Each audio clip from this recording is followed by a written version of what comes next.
Hey guys, we're back in the workshop, and as you know me, I love Rockpattern, and today I wanted to make a brief video about how I go about rock patterning it. I've shown it in a lot of videos, but I haven't really explained on how my process is. So let's dive into this process. So now we are at my horizontal grinder, and I've already attached a small contact wheel to this one. I think it's roughly an inch in diameter, but you can use whatever size you want because then you get like different looks. So I would always recommend try it out. For my style, the smaller contact wheel works really nicely, and I would also recommend using fresh belts. I'm using 120 grit belt, and they cut G10 and my cutter really nicely. But if you have touched metal beforehand with that belt, that can sometimes lead up to burning in the material, which we don't want to have. So I'm always using a fresh belt, and then I can grind like 10-15 knives with that belt in one process. Another cool thing about rock patterning it is also a really good technique for beginners because you're getting a really cool look on your knives, and it's not that hard to mess up because you don't have to really work symmetrically and have everything in line because it is a random pattern. So it is really cool. You have to get used to it, but when you have the grip on it, it is a really nice and cool fast finish to make on your handles. So let's talk about the preparations you should do before you start rock patterning your knife handle. And that is, you should have a scale that is already ground to shape with everything else. These scales will be screwed on, but if you are gluing up your knife handles, you should do the same, but you're doing it on the knife attached already. And that is it. It's pretty simple and easy. So when it comes to grinding these handle scales, that's the same if you're screwing up your handles or if you're glued up.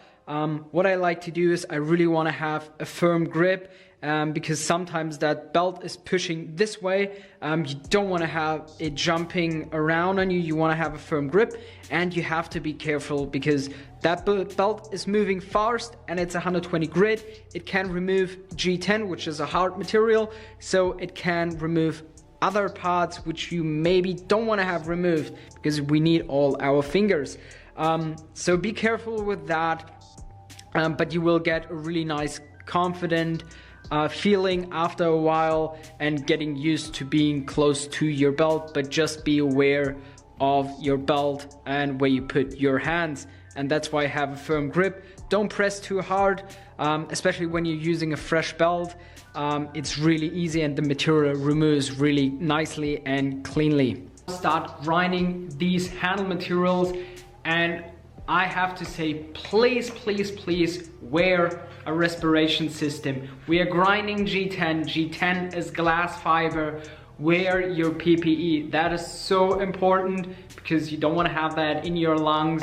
That stuff is really nasty. So please wear a good respiration system. I've seen videos where people were grinding G10 without a mask on, and that is a no-go. So please wear a good mask. You can wear a half mask or a full face mask, whatever you have, but please wear PPE. That is really important. So let's grind some rock pattern.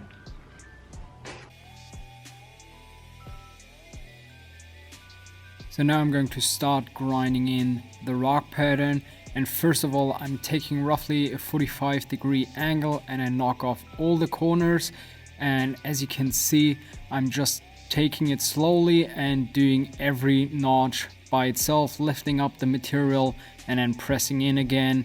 And you don't even have to press that hard because the 120 grit makes really fast work of the G10.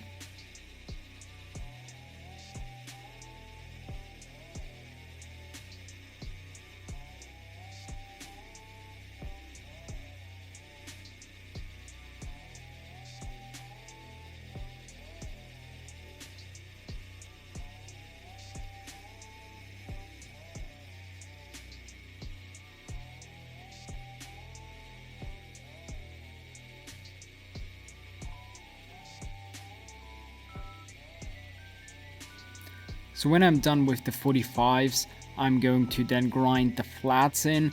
And with the screw holes, you want to be careful. You don't want to grind in there too deep.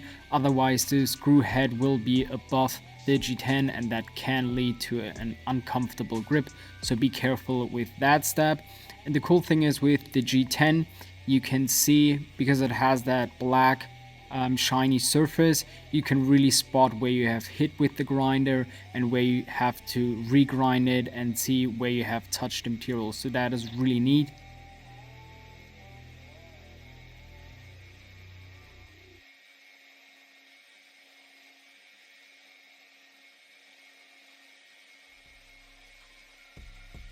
And I've also tried to capture as many angles as possible for you so you can see how I am grinding.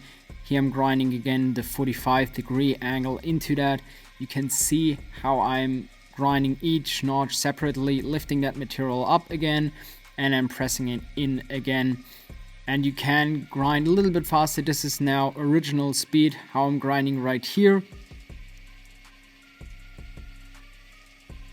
And the 120 grit makes really fast work of the material, so just be a little bit slower when you're starting out, and then maybe you can go faster, get the grinding speed up a little bit, and then you're way faster. In the end, with grinding Rockpattern, I got really proficient because I did thousands of handles in Rockpattern.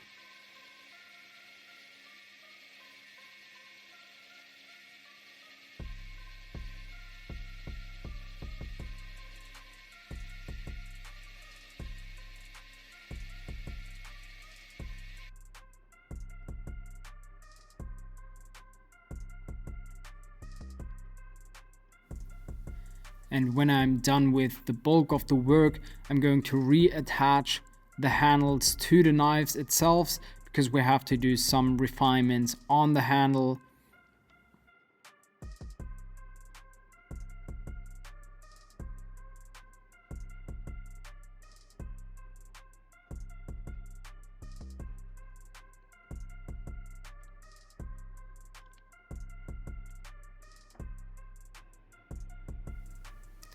Here you can see there's still a little bit material proud of the steel, and we want to remove that. And I like to put my Rockpattern also on the steel and on the spine of the knife. So I'm now doing a more crazier angle and grinding that in. So I'm going to touch the steel. You can also leave that out, leave that spine cleanly and flat. So you just have to take it to your belt grinder as normally, or even shape the handles beforehand so they're flat and flush with the steel if you want to have it just normal straight. But I like to put that Rockpattern onto the steel. It just flows a little bit better, and I think also the Rockpattern is a little bit more comfortable, because often when you don't put it on the steel, you have sometimes these crazy edges and high points, which I think personally are not that comfortable, so I always put it all on the spine of the knife itself.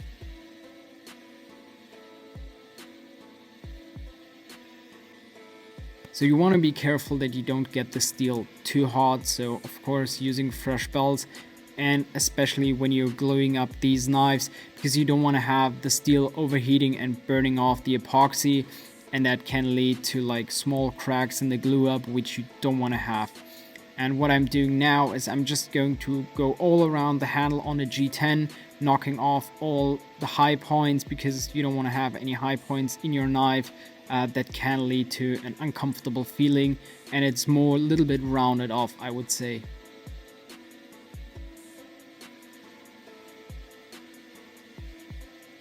And when I'm done with that, I'm going to change out my belt to a 180 grit belt just for the steel, because now we are going to just grind on the steel and reconnect all these points that we have ground in from both sides.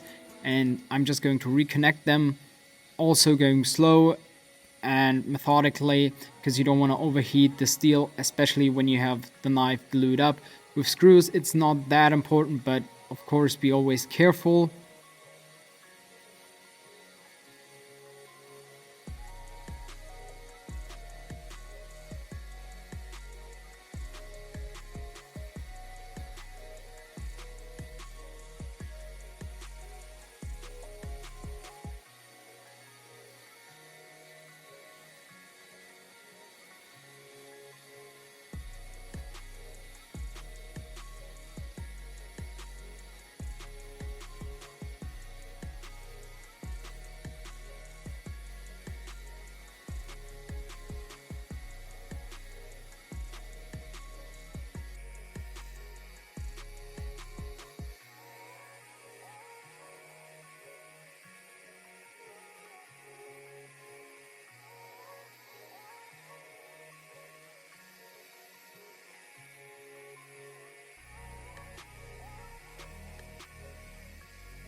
And what I like to do is I always push out that rock pattern up to the tip, but you have to be really careful on the tip that you don't burn out your tip by overheating it. So I have so much less pressure when I'm grinding on the tip.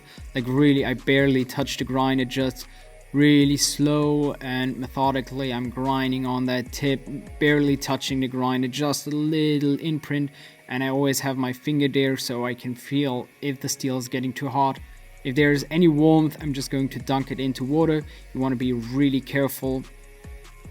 And I'm also going to knock out all these corners because we don't want to have any sharp points, and that's also a cool way to round off your spines, especially for this chef's knife. You don't want to have any hard edges, so you get blisters while you're cutting. I was a chef for a while, and yeah, some knives, they have like really hard corners and it's getting really uncomfortable, so I'm always trying to knock out all these edges so you have a really nice rounded spine that is comfortable.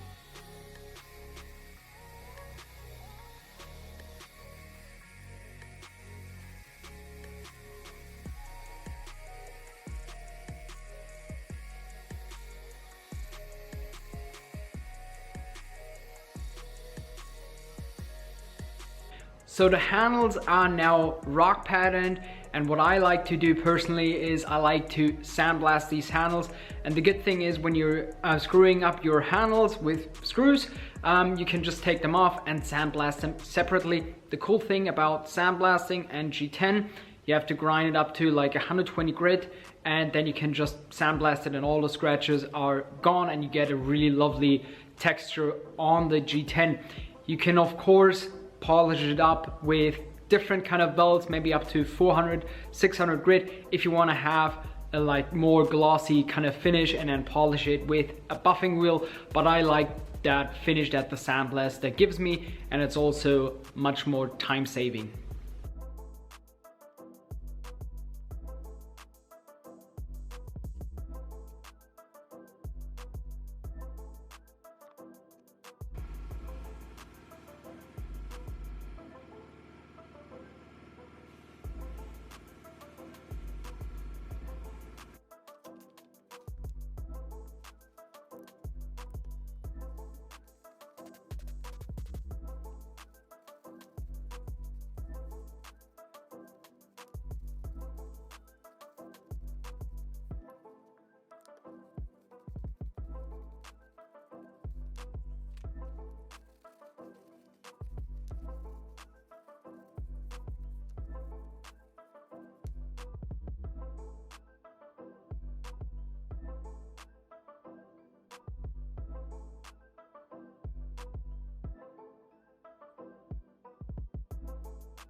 Alright guys, so the knife handle is textured and rock patterned, and I'm pretty happy with that result.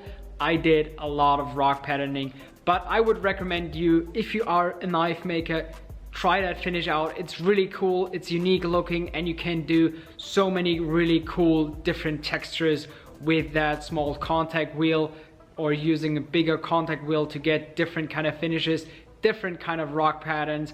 And I really recommend just trying it out, give it a go and see what you come up with. So I hope you enjoyed this video. If you have any questions, thoughts, just leave them down below in the comments. If you like that video, just give it a like. And if you want to see more videos like that, just hit that subscribe button. And until then, I have nothing more to say, and we'll see us in the next video.